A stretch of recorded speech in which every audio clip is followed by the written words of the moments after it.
वो अनेकता में एकता में भी दरारें पड़ने लगी। तो कहीं ना कहीं कुछ ना कुछ उसको दुरुस्त करने का, उसको रिपेयर करने का काम तो करेगा ही करेगा। आज अलग अलग विचारधारा के भी लोग यहां हैं। कई चीजों को ध्यान में रखते हुए आज वर्तमान परिस्थिति को यहां आम लोगों के सहूलियत के हिसाब से कैसे स्थापित हो, बाबा भीमराव अंबेडकर जी, यहाँ के आदिवासी, दलित, पिछड़ा, अल्पसंख्यक जो सदियों से जिनके साथ शोषण होता रहा है, उनको कैसे संरक्षण मिले, इस विषय को लेकर के एक पहली बैठक आदरणीय नीतीश जी ने आज बड़ी मशक्कत के बाद सब लोगों को एक सूत्र में बांधने का प्रयास किया है। मैं इसके लिए इनको बहुत बहुत कोटि कोटि धन्यवाद देता हूं। ये एक कहा जाए कि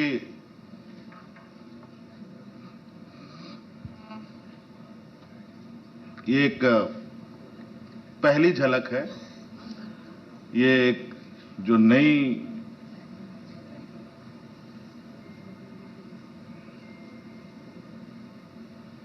जो एक समूह को आप देख रहे हैं, इसमें हो सकता है भविष्य में, जैसे दीपांकर जी ने, उमर भाई ने भी कहा, कुछ लोग आपको लगे कि आपकी खबर में कौन नहीं आए वो आपकी प्रमुखता होगी। तो मैं समझता हूं हो सकता है कि उससे कहीं आपको ज्यादा आश्चर्य हो कि ऐसे भी लोग यहां पर हैं। ये भी प्रयास होगा। लेकिन शुरुआत तो कहीं ना कहीं करना पड़ेगा। लेकिन आज जो शुरुआत हुई है, निश्चित रूप से ये एक देश के लिए एक मील का पत्थर साबित होगा, मेरा ये मानना है। और एक ईमानदार और एक संकल्पित सोच के साथ आगे बढ़ा जाए तो हर मंजिल पाया जा सकता है, हर लड़ाई जीती जा सकती है। तो आज जो हमारा देश का एक चेहरा था, उस चेहरे को फिर से स्थापित करने का और मजबूती प्रदान करने का एक संकल्प लेकर आगे बढ़ने का एक प्लेटफॉर्म तैयार करने का ये पहला कदम है। अगले कार्यक्रम के बारे में हमारे सीनियर्स आदरणीय खड़गे जी ने और भी लोगों ने बातें कही हैं, और समय समय पर इन सब चीजों की आपके साथ हम बातों को शेयर करेंगे। धन्यवाद। चलिए अखिलेश यार। मैं सबसे पहले आदरणीय नीतीश कुमार जी का, आदरणीय लालू प्रसाद जी का बहुत बहुत धन्यवाद और आभार प्रकट करूंगा।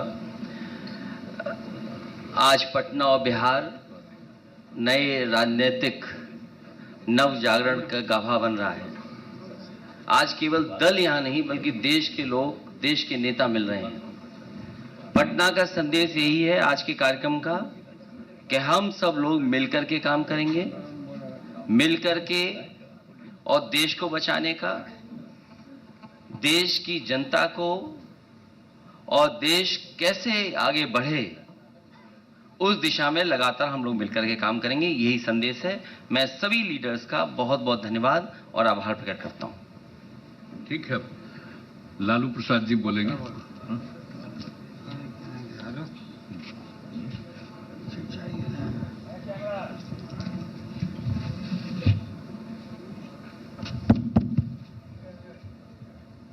सभी साथीगण, बहुत दिन के बाद आप लोगों से इलाज के बाद बात हो रही है, प्रेस को संबोधित कर रहे हैं। अब पूरी तरह से फिट हो गए हैं। अब बढ़िया से फिट कर दे रहा है नरेंद्र मोदी भाजपा को। और आज जो बैठक हुई देश भर के नेताओं का, बहुत खोल करके सभी लोगों ने अपने इरादा को रखा है और ये तय हुआ है कि शिमला में अगली बैठक होगी, उसमें हम लोग आगे के और कार्यक्रम किस तरह से क्या हो वो हम लोग तय करेंगे, चर्चा करेंगे। एक होकर के लड़ना है। देश की जनता बोलते थे कि भाई वोट है आप लोगों का, लेकिन आप लोग मिलते नहीं, एकजुट आप लोग नहीं होते हैं, वोट बट जाता है और भाजपा आरएसएस जीत जाता है।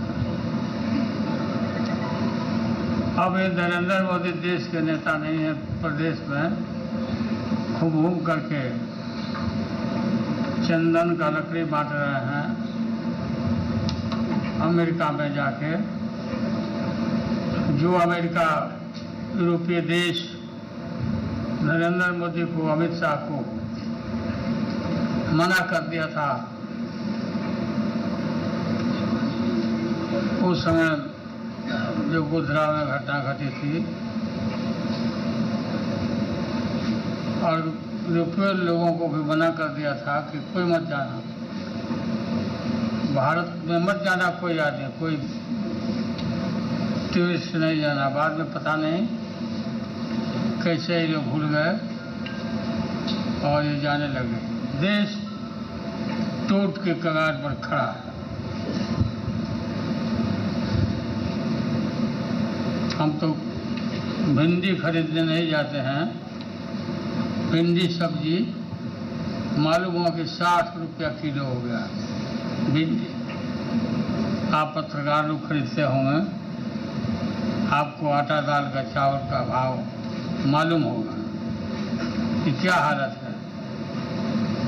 बेरोजगारी के हताशा बढ़ा है और कोई इस देश में हिंदू मुस्लिम का नारा दे करके, लड़ाई लड़के, हनुमान जी का नाम लेके चुनाव में जय हनुमान जी करके ये लोग चुनाव लड़ता है। इस बार कर्नाटक में हनुमान जी, महावीर जी नाराज हो गए, ऐसा मारे हैं गद्दा इनके पीठ पर कि राहुल गांधी की पार्टी जीत गई। काफ़ी इनका पार्टी जीता। हनुमान जी अब हम लोग के साथ हो गए और हम लोग इकट्ठा सब कोल बिल, नल नील सबको हम लोग जमा कर रहे हैं उनके फौज को, और इनको इस बात तक तय है गए ये लोग। बहुत बुरा हाल होने वाला है भाजपा का, नरेंद्र मोदी का। बताइए एकाएक फिर 2000 रुपया का नोट पता नहीं क्या बंद कर दिया भाई। 2000 का ये छोटा छोटा नोट जो है सो यही लोग रखे हुए था और इसको अब निकाल रहा है, या जो इसके लोग 1000 का खत्म करके 2000। हाँ, 1000 खत्म करके 2000 शुरू किया, फिर 2000 किया। पता नहीं कौन फेल करता है। तो हम लोग इकट्ठे हैं पूरा मजबूती के साथ। राहुल गांधी जी आए हैं। राहुल गांधी अच्छा काम इन दिनों में किए। भारत दर्शन देश भर में पैदल दर्शन कराए, लोगों को घूमे, और लोकसभा में भी जो अच्छा काम किया अदानी के मामले में। ये जो घूम रहे थे उस बात है ना, अपना ही बढ़ा दिए। हाँ, तो घूमने लगे तो फिर ये बढ़ा लिए हैं। अब ज़्यादा नीचे मत ले जाइए। पता नहीं कि नरेंद्र मोदी का है, पूरा नहीं सिलवाता है, इसलिए नीतीश जी का भी राय है कि अब और छोटा छोटा करना चाहिए। बात तो हम लोग आप सलाह माने नहीं, ब्याह नहीं किए, आप शादी कर लेना चाहिए था। और अभी भी समय गया बीता नहीं है, शादी करिए और हम लोग बाराती चलें और शादी करिए, बात मानिए। आपकी मम्मी हमको बोलती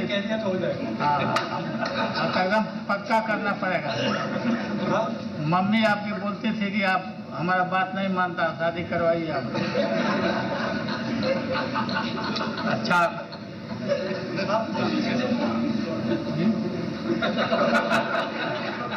ठीक है, बहुत बहुत धन्यवाद, हो गया बस। आपको बहुत बहुत धन्यवाद।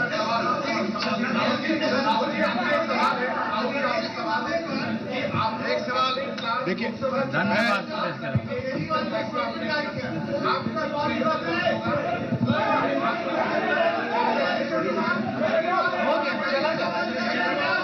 सर प्रशांत राहुल की न्यूज से राहुल जी हो गया।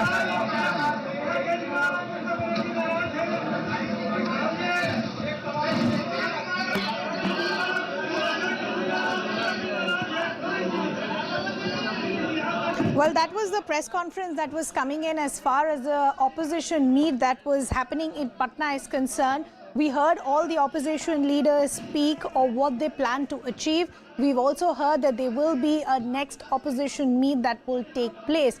But the larger issue still is, yes, the opposition has managed to get so many opposition party leaders together on one platform. All of this happened at Nitish Kumar's residence in Patna. But we are understanding there are still certain chinks as far as the opposition unity are concerned. And that's going to be the immediate challenge as far as the opposition is concerned. Before we bring in our reporters to try and understand what the opposition has managed to achieve, and we bring in our guests as well, let's quickly talk to you about the chinks as far as the opposition unity are concerned, which are going to be the immediate challenges for the opposition to try and iron out. The first one, and this is what the BJP continues to hit the opposition at, is who really is going to lead the opposition. There is no prime ministerial face. And if you have to take on someone like Prime Minister Modi, where is that person? How come we've never heard of that person till now? And is there going to be consensus among various opposition leaders, keeping their own personal regional ambitions aside? The second is as far as the disqualification of Rahul Gandhi is concerned. When he was disqualified as an MP at that time, Mamata Banerjee, KCR and Uddhav have reservations. So will this continue to be a challenge as far as the opposition unity is concerned? The larger issue is there a lack of vision? Except the fact that they continue to hit out and criticize the BJP on their policies, what is that common ground that actually gets the opposition together? The other point also is, and this is actually a huge challenge as far as the opposition is concerned, which is internal contradictions. National unity versus state-level fights. National ambitions of these regional satraps also becomes a huge concern. There are diverse ideologies. There is no common minimum program that has been fixed yet. We're understanding from sources that possibly the next meeting which is going to take place will try and figure out the fine print as far as the minimum program is concerned. But this ordinance row now seems to have become the immediate challenge, at least as far as the Congress and the Aam Aadmi Party is concerned. Today, earlier in the day, you heard from the spokesperson of the Aam Aadmi Party, Priyanka Kakkar, who in fact hit out at the Congress saying that considering the fact the Congress still hasn't spoken as far as the ordinance issue is concerned, we are now being told that there is a backroom deal as far as the BJP and the Congress is concerned. So can those differences be ironed out within the opposition before they decide to take on the BJP as far as 2024 is concerned? But first, let's bring in our colleague Sharon Elizabeth, who in fact has been tracking these developments for us. And Sharon, that's where I want to begin with. There have been multiple chinks that have been exposed all through the day. The Aam Aadmi Party also, I couldn't spot them as far as this joint PC is concerned. First, talk to us about what is the opposition thinking. Post that meeting, what have they achieved? Well, as of now the opposition party has been saying that the aim of this meeting was to bring all of us together to know what is really in the mind. This was, of course, like I said earlier, has been saying since morning, Ridhima, that this was to test the waters, but clearly there was clear divide that was seen within the opposition party. Now, in the meeting, all these opposition parties were given few minutes to speak about their issue, where Arvind Kejriwal did put across his point as far as the Delhi ordinance is concerned, to which the Congress party president Mallikarjun Kharge also hit out at Aam Aadmi Party and also said that how the Aam Aadmi Party spokesperson just an hour before the opposition party has been making such statements, using such language, then how is it that such meeting can be taken seriously? So clearly Arvind Kejriwal was miffed with the kind of reply he was getting from the Congress party. Kejriwal, once again, what our sources have been saying, that there was in fact a sharp exchange of words between the Congress party, between Mallikarjun Kharge and between Arvind Kejriwal, where Arvind Kejriwal said that the Congress party need to make clear what is really their stand, and the Congress party said that they will in fact be giving a stand closer to the monsoon session. But as far as the statement by the Aam Aadmi Party is concerned, the so Sharon is saying that the only agenda for the opposition parties today was to just get all of them together on a common platform, and the details of consensus will be ironed out in the next meetings. Let's also bring in our colleague and senior editor Pallavi Ghosh. Pallavi, this ordinance issue seems to have become a huge challenge for the opposition and embarrassing also. Aam Aadmi Party is saying there is a backroom deal between the BJP and the Congress. How is the Congress reacting? Well, the Congress certainly would never ever accept the fact that, you can even accuse the Congress party of having a backroom deal with the BJP. And in fact, the Congress party has been making the point that we also have to take in opinions from our state units, which is Punjab as well as Delhi, and all of them are not very happy with the idea of the Congress party supporting AAP, because at the end of the day, the AAP's growth has always been and will be at the cost of the Congress party.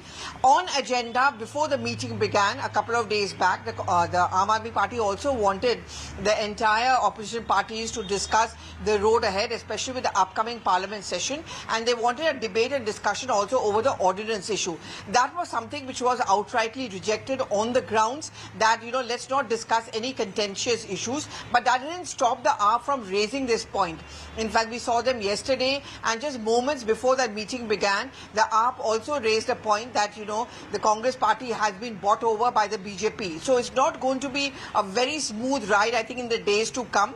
There cannot ever be an opposition unity talk or meetings in the absence of both the Congress as well as the AAP, or either of the two. But clearly the stage has been set for no good equations between the two of them, Ridhima, which means in the coming days, in the coming meetings to see, I don't think AAP and the Congress will see eye to eye, especially if the Congress doesn't support the AAP on the ordinance. Yeah, we'll really have to see how the Congress and the AAP actually comes together and leaves their differences aside. Sharon and Pallavi, thanks a lot for getting us all those details. Time for us to slip into a very short break. We're coming back with lots more.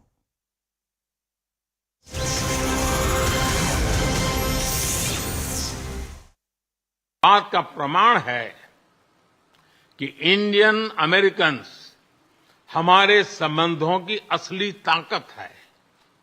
इन संबंधों को और गहरा करने के लिए हम America द्वारा बेंगलुरु और अहमदाबाद में कॉन्सुलेट्स खोलने के निर्णय का स्वागत करते हैं। उसी तरह सिएटल में भारत का नया कॉन्सुलेट खोलेंगे। फ्रेंड्स, आज की बैठक में हमने कई क्षेत्रीय एवं वैश्विक मुद्दों पर चर्चा की।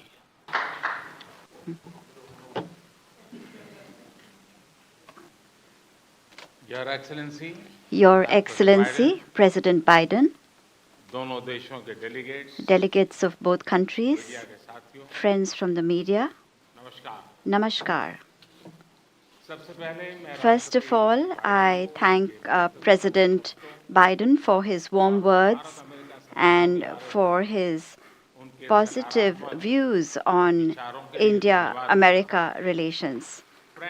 Friends, today is a day that has special importance in the history of India-America relations. Our discussions today. विचारों के लिए धन्यवाद देता हूं। फ्रेंड्स, आज का दिन आज का दिन भारत और अमेरिका के संबंधों के इतिहास में एक विशेष महत्व रखता है। आज की हमारी चर्चा और हमारे द्वारा लिए गए महत्वपूर्ण निर्णयों से हमारी कॉम्प्रिहेंसिव ग्लोबल स्ट्रेटेजिक पार्टनरशिप में एक नया अध्याय जुड़ा है। एक नई दिशा और नई ऊर्जा मिली है।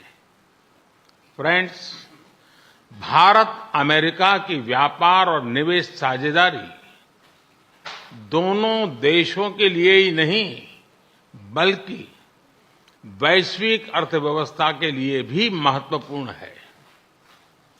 आज अमेरिका भारत का सबसे बड़ा ट्रेड पार्टनर है। हमने निर्णय लिया है कि व्यापार से जुड़े लंबित मुद्दों को समाप्त कर नई शुरुआत की जाए। आईसेट यानी initiative for critical and emerging technology हमारे तकनीकी सहयोग के महत्वपूर्ण फ्रेमवर्क के रूप में उभरा है।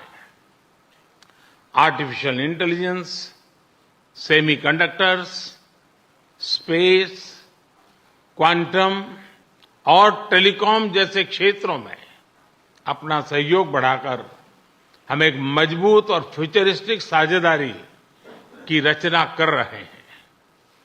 अमेरिका की माइक्रॉन, गूगल तथा एप्लाइड मटेरियल जैसी कंपनियों द्वारा भारत में निवेश करने का निर्णय इस फ्यूचरिस्टिक साझेदारी का प्रतीक है। इस यात्रा के दौरान मुझे अमेरिका के कुछ अन्य सीईओज के साथ मुलाकात करने का भी अवसर मिला। उनके साथ हुई चर्चाओं में भी मैंने भारत के प्रति उत्साह और एक सकारात्मक सोच महसूस किया।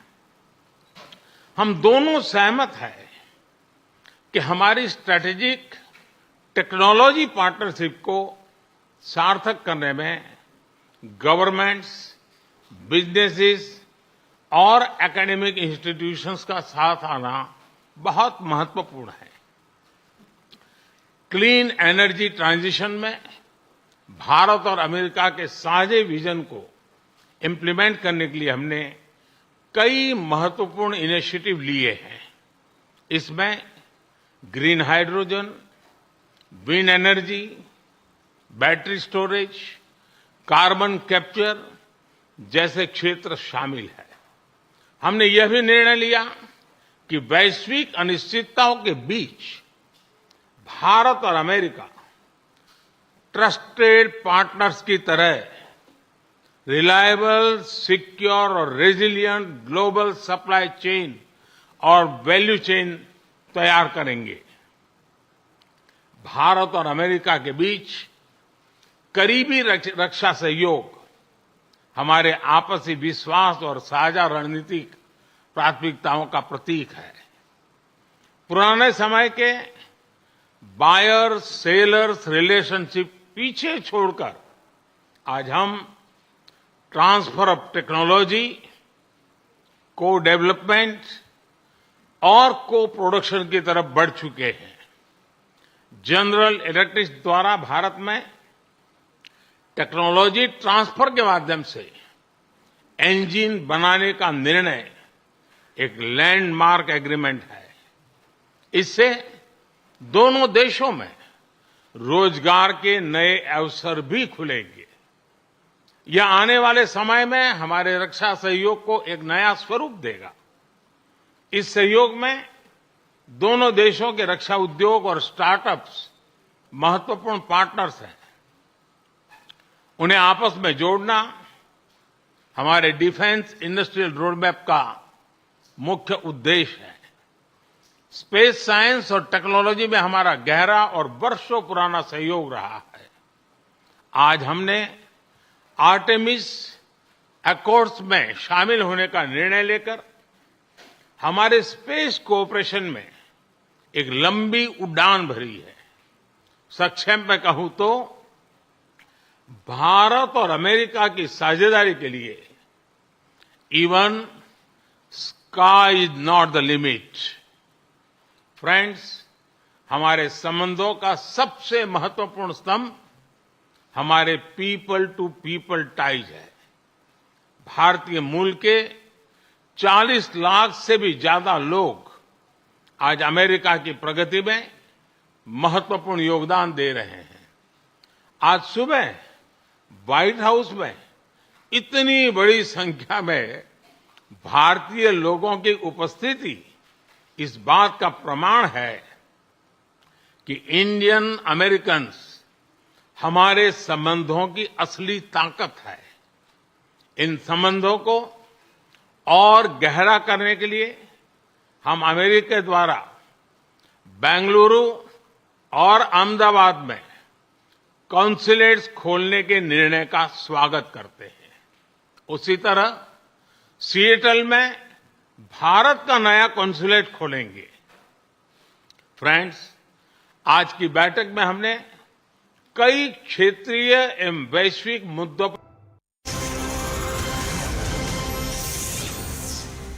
Welcome back. Thanks a lot for staying with us. So we continue to track the details and the big takeaways as far as the opposition meet that is just concluded in Patna. Let's also now bring in our guests who've been patiently waiting. We have the spokesperson of the Congress party, Girija Setkar, who is with us. We'll shortly be joined by senior journalist R. Rajagopalan and the spokesperson of the Aam Aadmi Party as well. Girija, appreciate you patiently waiting. We had to look at the fine print as far as the press conference is concerned. But I want to begin by understanding, at a time when the opposition wanted to come together on a common stage as far as opposition unity for 2024 is concerned, leaders within the opposition, spokespersons of various political parties are taking pot shots. Today, you had a spokesperson of the Aam Aadmi Party, Priyanka Kakkar, who spoke as far as the ordinance issue is concerned and hit out at the Congress, saying that considering the fact the Congress is still not spoken as far as the ordinance issue in the national capital is concerned, we think that there could be a backroom deal between the Congress and the BJP.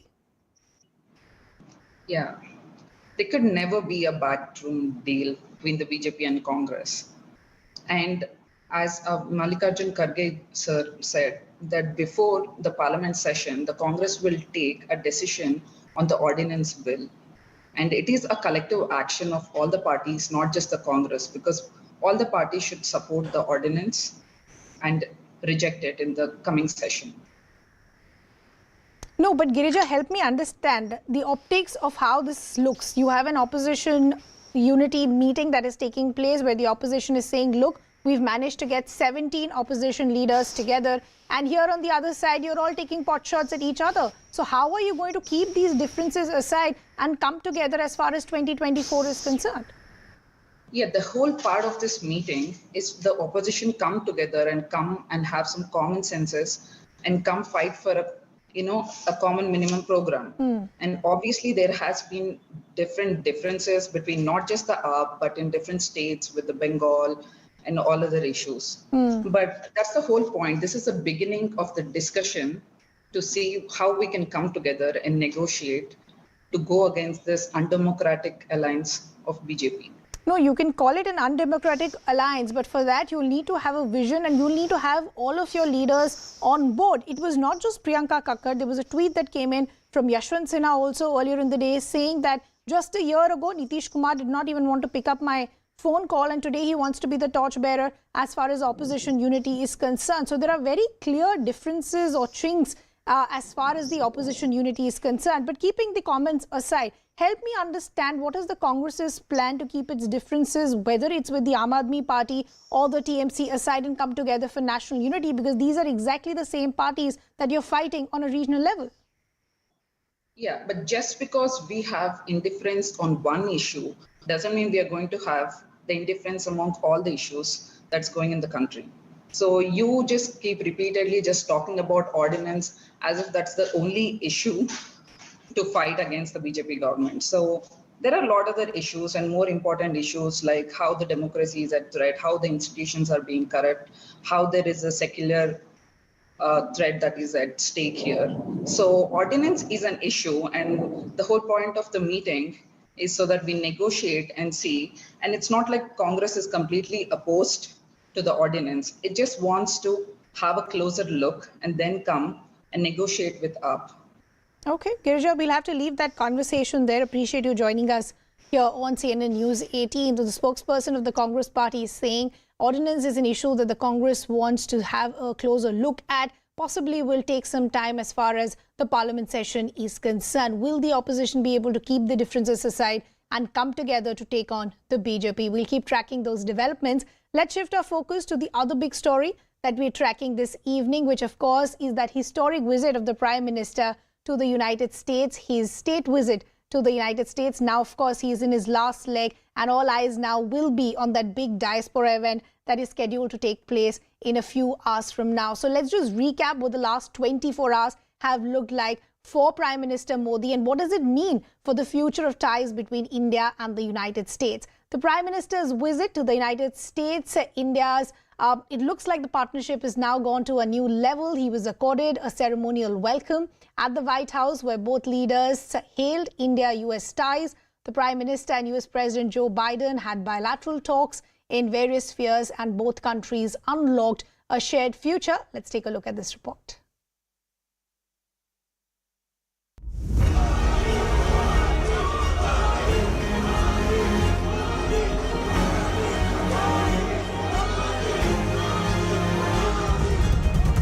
India and the United States have taken their partnership to a new level.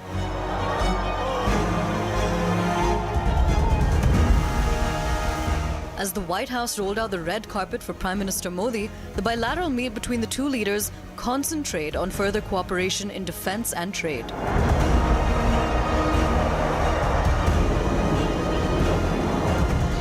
An MOU between General Electric and HAL was inked for the manufacturing of GEF 414 jet engines in India for the light combat aircraft Mk2. Semiconductor supply. MQ-9B's drones will be assembled in India. General Atomics will establish a facility to boost indigenous defense capabilities. A creation of logistics, repair and maintenance infrastructure for aircrafts and vessels in India will be undertaken jointly. India-United States Defense Acceleration Ecosystem will be launched as a network of universities, startups, industry and think tanks. Roughly 20 to 25 areas of technology partnership that have been identified in the joint statement as a direct result of the discussion between the two leaders. We saw the signing of an MOU on semiconductor supply chains and innovation partnership. India and the United States are set to infuse fresh funding for joint projects in applied research areas such as semiconductors, next-generation communication, cybersecurity, sustainability and green technologies, and intelligent transportation systems. Micron Technology is going to be investing up to $825 million to build a new semiconductor assembly and test facility in India. This will create up to 5,000 new direct and 15,000 community job opportunities in the next 5 years. Lam Research's proposal is to train 60,000 Indian engineers to accelerate India's semiconductor education and workforce development goals. Innovation, invention, and artificial intelligence are the themes on which the two countries are boosting ties. Down the road, you will see multiple announcements, including but not limited to the Semicon SCL modernization, the India Semiconductor Research Center. Yesterday's announcement of this partnership between the India and US talks about semiconductors, talks about cybersecurity, talks about high-performance computing and AI. 3 significant milestones in semiconductors yesterday. Micron Technology's packaging unit is for DRAM and NAND. Applied Materials is for a new Applied Materials and Lam Research are the 2 big companies that are involved in equipment manufacture, semiconductor manufacturing. Cooperation in the space sector too is a significant move. NASA and ISRO are going to develop a strategic framework for human spaceflight cooperation by the end of 2023. NASA will provide advanced training to Indian astronauts at the Johnson Space Center in Houston. The NASA-ISRO Synthetic Aperture Radar and the NISAR satellite are going to be launched from India in 2024. Both sides are going to undertake regular efforts to address export controls, explore ways of enhancing high-technology commerce, and facilitate technology transfer between the two countries under the Artemis Accords. आज जब लोग हिंदुस्तान और America के बीच के संबंधों को defence की दृष्टि से देखते हैं तो एक संकुचित दृष्टिकोण होगा। आज एआई हो, क्वांटम कंप्यूटिंग हो, बायोटेक्नोलॉजी हो, फार्माकोलॉजी हो, सेमीकंडक्टर हो या उच्च शिक्षा के संस्थानों के बीच में संवाद अथवा उनके बीच का करार हो, हिंदुस्तान और हिंदुस्तानियों के लिए नए अवसर इंडस्ट्री में, मैन्युफैक्चरिंग हो, सर्विसेज हो, उसमें एकेडेमिया में हिंदुस्तान और अमेरिका के बीच में और भी मुझे लगता है ना सिर्फ उजागर हो रहे हैं बल्कि सुदृढ़ भी हो रहे हैं। Big gains in the telecom sector too are on the anvil. Applied Materials is going to invest $400 million to establish a collaborative engineering center in India. 2 joint task forces have been launched on advanced telecommunications focused on open RAN and research and development in 5G and 6G technologies. India's Bharat 6G Alliance and the United States Next G Alliance will work on advanced 5G and 6G technologies. A $2 million grant program for the joint development and commercialization of Alliant Quantum Technologies will be set up. The Prime Minister declared during this visit that India is the only G20 country to keep its promise of protecting the environment. And that was the goal during the bilateral as well. India's VSK Energy is going to be investing up to $1.5 billion to develop a solar panel manufacturing operation in the United States.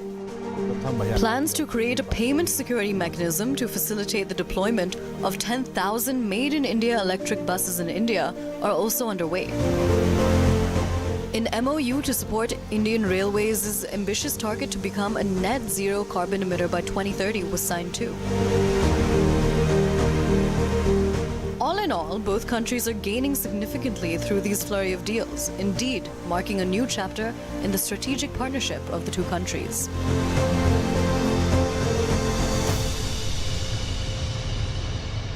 And our colleague and managing editor Zaka Jacob, who is in the United States, spoke to United States National Security Council Coordinator John Kirby on the Prime Minister's visit. Let's listen in. All right, so it's been what many are describing a watershed visit by Prime Minister Modi to the White House. I have with me the coordinator for strategic communication of the National Security Council, Admiral John Kirby. Thank you very much for speaking with us. Great to be with you. The headline seems to be the jet engine deal between GE and HAL. Could you throw some more light on, how many numbers of engines are we talking about, and how long do you see the congressional process, the approvals for this to go through? Well, we're going to work with Congress to push this through and to completion as soon as possible. I couldn't give you an exact time frame. And as for the numbers, I think that's really going to be up to the two companies to speak to. But let's not lose the forest for the trees here. This is a significant, as you said, a significant deliverable by General Electric and by both of our countries to allow for co-production of these jet engines, which are the best in the world and will have an enormous impact, not just on capabilities inside India, military and civilian aviation, but also, as Prime Minister Modi said, creating jobs for both of our countries. So a really key moment. We're really proud that this came together for the state visit, but it wasn't just the jet engines either. Yeah. It was cooperation on space and the Artemis Accords. It was improving people-to-people ties. India is now going to buy more than 30 MQ-9 drones, which will help their military capabilities using those American drones. I could go on and on. There was just so much that these two leaders agreed to. So just on the defense partnership itself, the buying of the drones, now the jet engines, would you now characterize this more less as a transactional buyer-seller relationship and more of a knowledge partnership or a technology partnership? Absolutely. I mean, the relationship with India really cross-cuts all sectors, public and private, whether it's economy, science, engineering, emerging tech. One of the things that the two leaders talked about was building more resilient supply chains for semiconductors. And India's investing more in American semiconductors. We're investing more in some clean energy technology that India's working on. So, I mean, there's just an awful lot of cross-pollination here in trade and tech that I just think augurs really, really well for this partnership going forward. Could you give us some more specifics on the semiconductor part? We've heard about the Micron deal, but is there anything more specific you can share on what the nature of this cooperation is? Well, I think we're still going to work out some of the details going forward, but remember what happened during the pandemic, and that was where we all of us, India included, really saw the fragility of the supply chain process. And what we're trying to do here with India is make that supply chain much more resilient to those kinds of shocks.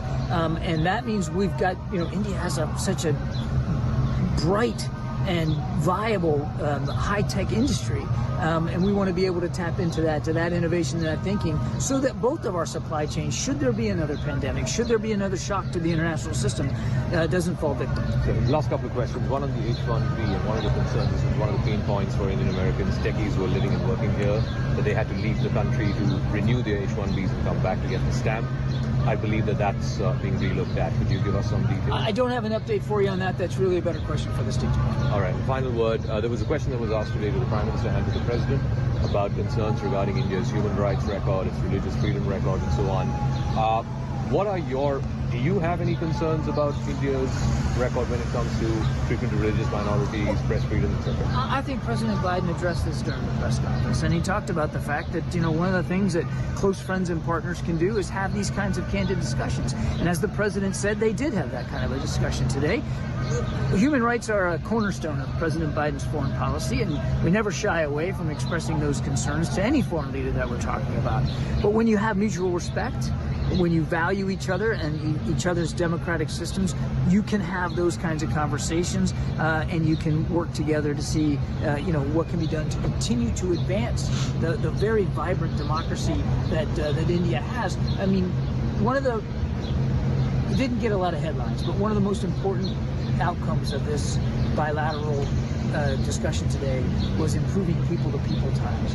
And when you have two democracies, the most populous and the oldest, with a young population in each country that really want to innovate, they really want to advance, they really want to prosper, focusing on the democratic institutions that underpin that, freedom of religion, freedom of speech, freedom of expression, all of that makes that innovation so much better. So it's really to both of our advantages that we can have those kinds of discussions. The Prime Minister also rejected reports of attack on religious minorities and free speech while responding to a question at a joint press conference with the US President. The Prime Minister asserted that democracy is in our spirits and flows in our veins. The Prime Minister further added that there is no question of discrimination in India on the grounds of caste or even religion. He even went on to say that the government follows the constitution, which is formed on the basic values of democracy.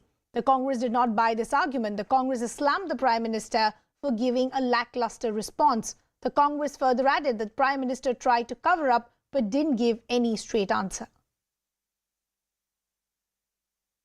लोकतंत्र को हम जीते हैं और हमारे पूर्वजों ने उसको शब्दों में ढाला है संविधान के रूप में, और हमारी सरकार लोकतंत्र के मूलभूत मूल्यों को आधार लेकर के बने हुए संविधान के आधार पर चलती है। मुझे आश्चर्य हो रहा है कि आप कह रहे हैं कि लोग कहते हैं नहीं, भारत डेमोक्रेसी है।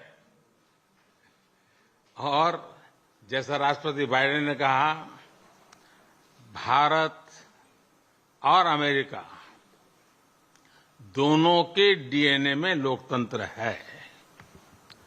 लोकतंत्र हमारा स्पिरिट है, लोकतंत्र हमारी रगों में है, लोकतंत्र को हम जीते हैं। कास्ट, क्रीड, रिलीजन, जेंडर, किसी भी भेदभाव को वहां जगह नहीं होती है। और जब हम लोकतंत्र की बात करते हैं, तब अगर ह्यूमन वैल्यूज नहीं है, ह्यूमैनिटी नहीं है, ह्यूमन राइट्स नहीं है, फिर तो वो डेमोक्रेसी है ही नहीं।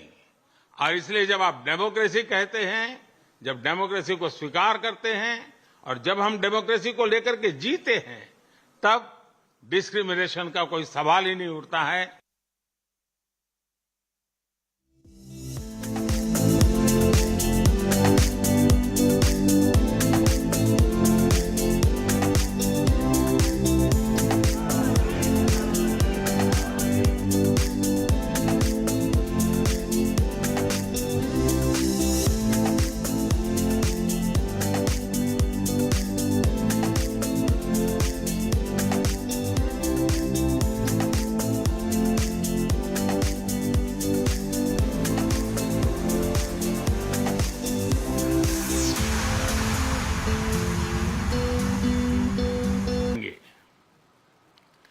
भारत और अमेरिका के बीच करीबी रक्षा सहयोग हमारे आपसी विश्वास और साझा रणनीतिक प्राथमिकताओं का प्रतीक है। पुराने समय के बायर सेलर्स रिलेशनशिप पीछे छोड़कर आज हम ट्रांसफर ऑफ टेक्नोलॉजी, को डेवलपमेंट और को प्रोडक्शन की तरफ बढ़ चुके हैं।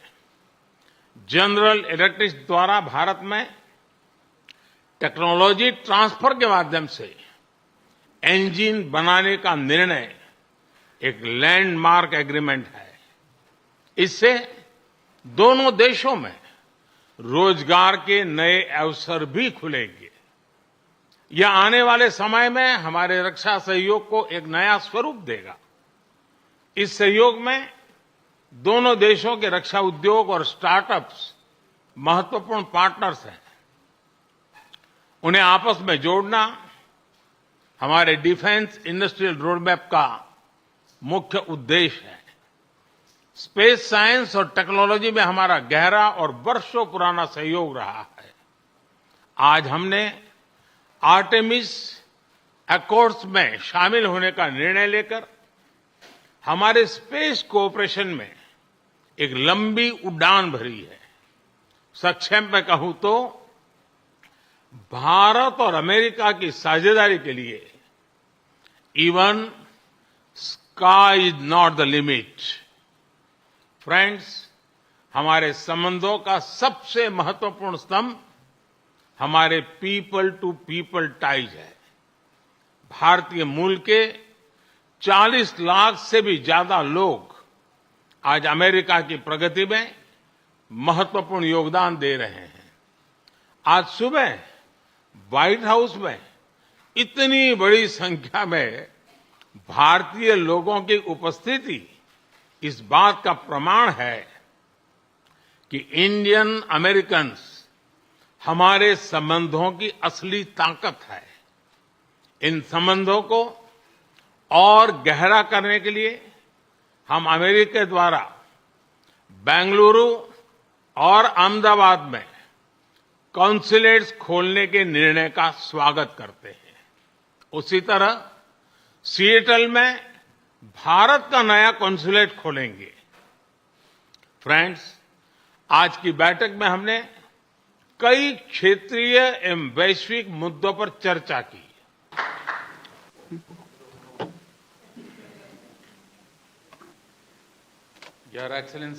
Your Excellency, President Biden, दोनों देशों के delegates of both countries, friends from the media, Namaskar. First of all, I thank President Biden for his warm words and for his positive views on India-America relations. Friends, today is a day that has special importance in the history of India-America relations. Our discussions today. विचारों के लिए धन्यवाद देता हूं। Friends, आज का दिन भारत और अमेरिका के संबंधों के इतिहास में एक विशेष महत्व रखता है। आज की हमारी चर्चा और हमारे द्वारा लिए गए महत्वपूर्ण निर्णयों से हमारी कॉम्प्रिहेंसिव ग्लोबल स्ट्रेटेजिक पार्टनरशिप में एक नया अध्याय जुड़ा है। एक नई दिशा और नई ऊर्जा मिली है। फ्रेंड्स, भारत अमेरिका की व्यापार और निवेश साझेदारी दोनों देशों के लिए ही नहीं बल्कि वैश्विक अर्थव्यवस्था के लिए भी महत्वपूर्ण है। आज अमेरिका भारत का सबसे बड़ा ट्रेड पार्टनर है। हमने निर्णय लिया है कि व्यापार से जुड़े लंबित मुद्दों को समाप्त कर नई शुरुआत की जाए। आईसेट यानी initiative for critical and emerging technology हमारे तकनीकी सहयोग के महत्वपूर्ण फ्रेमवर्क के रूप में उभरा है। Artificial intelligence, semiconductors, space, quantum और टेलीकॉम जैसे क्षेत्रों में अपना सहयोग बढ़ाकर हम एक मजबूत और फ्यूचरिस्टिक साझेदारी की रचना कर रहे हैं। अमेरिका की माइक्रोन, गूगल तथा एप्लाइड मटेरियल जैसी कंपनियों द्वारा भारत में निवेश करने का निर्णय इस फ्यूचरिस्टिक साझेदारी का प्रतीक है। इस यात्रा के दौरान मुझे अमेरिका के कुछ अन्य सीईओज के साथ मुलाकात करने का भी अवसर मिला। उनके साथ हुई चर्चाओं में भी मैंने भारत के प्रति उत्साह और एक सकारात्मक सोच महसूस किया। हम दोनों सहमत हैं कि हमारी स्ट्रैटेजिक टेक्नोलॉजी पार्टनरशिप को सार्थक करने में गवर्नमेंट्स, बिजनेसेस और एकेडमिक इंस्टीट्यूशंस का साथ आना बहुत महत्वपूर्ण है। क्लीन एनर्जी ट्रांजिशन में भारत और अमेरिका के साझे विजन को इम्प्लीमेंट करने के लिए हमने कई महत्वपूर्ण इनिशिएटिव लिए हैं। इसमें green hydrogen, wind energy, battery storage, carbon capture जैसे क्षेत्र शामिल है। हमने यह भी निर्णय लिया कि वैश्विक अनिश्चितताओं के बीच भारत और अमेरिका ट्रस्टेड पार्टनर्स की तरह रिलायबल, सिक्योर और रेजिलिएंट ग्लोबल सप्लाई चेन और वैल्यू चेन तैयार करेंगे। भारत और अमेरिका के बीच करीबी रक्षा सहयोग हमारे आपसी विश्वास और साझा रणनीतिक प्राथमिकताओं का प्रतीक है। पुराने समय के बायर सेलर्स रिलेशनशिप पीछे छोड़कर आज हम ट्रांसफर ऑफ टेक्नोलॉजी, को डेवलपमेंट और को प्रोडक्शन की तरफ बढ़ चुके हैं। जनरल इलेक्ट्रिक द्वारा भारत में टेक्नोलॉजी ट्रांसफर के माध्यम से इंजन बनाने का निर्णय एक लैंडमार्क एग्रीमेंट है। इससे दोनों देशों में रोजगार के नए अवसर भी खुलेंगे। यह आने वाले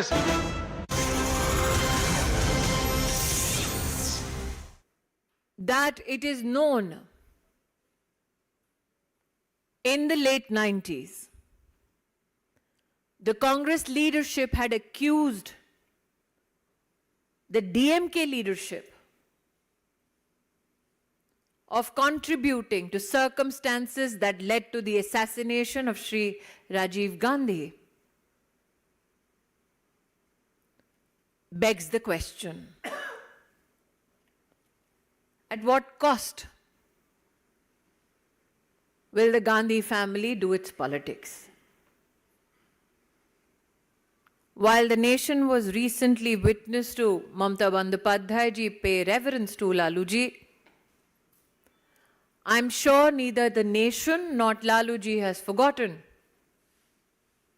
how Mamata Bandyopadhyay presented a white paper describing in detail the incapacities of Lalu ji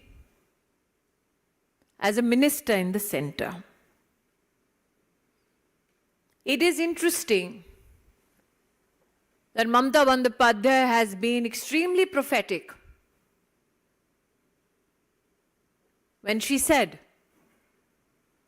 that if Rahul Gandhi is the leader of the opposition, then it is certain that Narendra Modi will yet again be elected as Prime Minister. Like I said,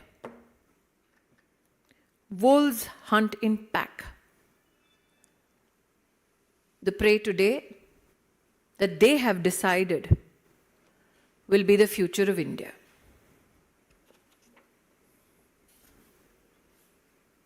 I'll leave the floor open for questions, please. Asif A9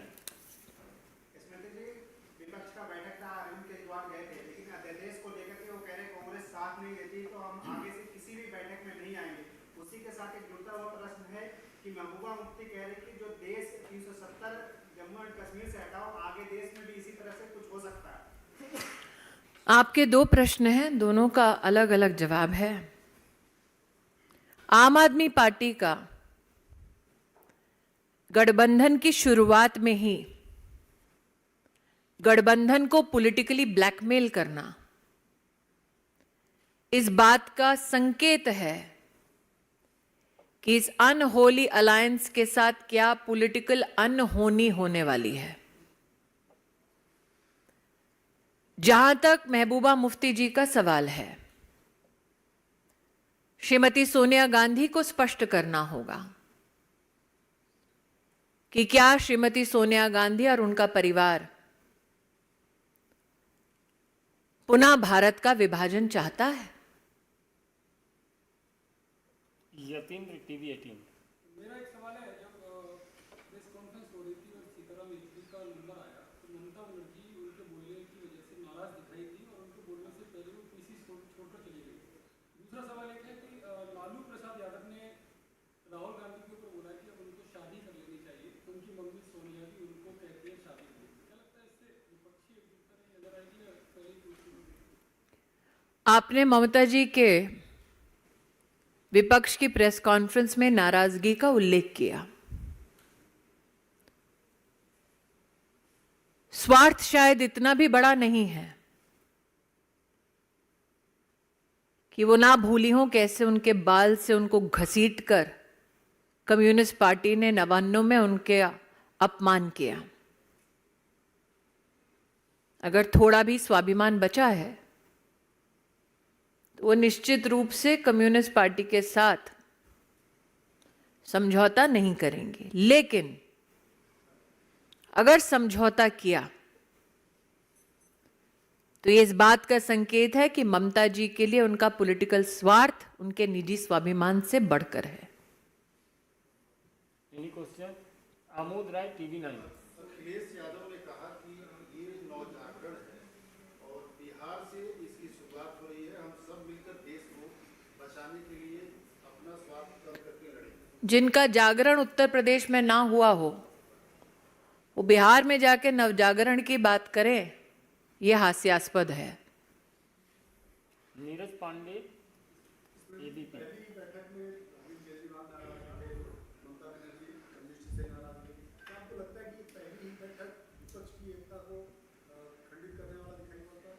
Neeraj ji, जैसे कि मैंने कहा, ये गठबंधन स्वार्थ का है। हम कतई भ्रमित न हो, निशाने पर मोदी नहीं भारत की तिजोरी है। धन्यवाद।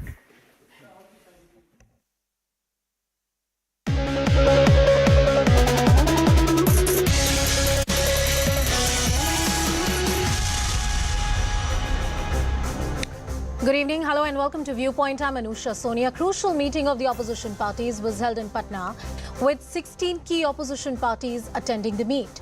A joint press briefing was also held in which the opposition leaders expressed solidarity and pledged to give a tough fight to the BJP for the upcoming Lok Sabha elections of 2024. But the fissures are already evident. The Aam Aadmi Party has been on a mission, you'd remember, to gather support against the recent ordinance promulgated by the centre. The same ordinance that clipped the powers of the Delhi government despite a Supreme Court judgment in their favour.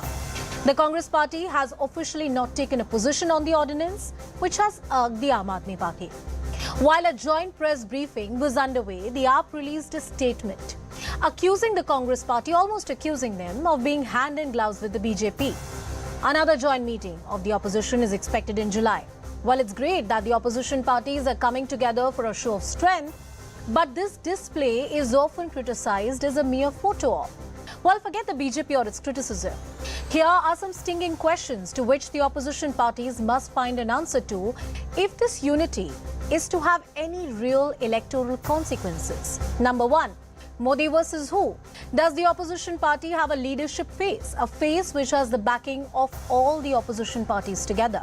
Number two, is there a real electoral alliance or a seat sharing that can be stitched together by these opposition parties? And more importantly, if this unity, it did not last till the press conference could conclude, with AAP issuing a warning statement for the Congress party, will these opposition parties be able to tread through the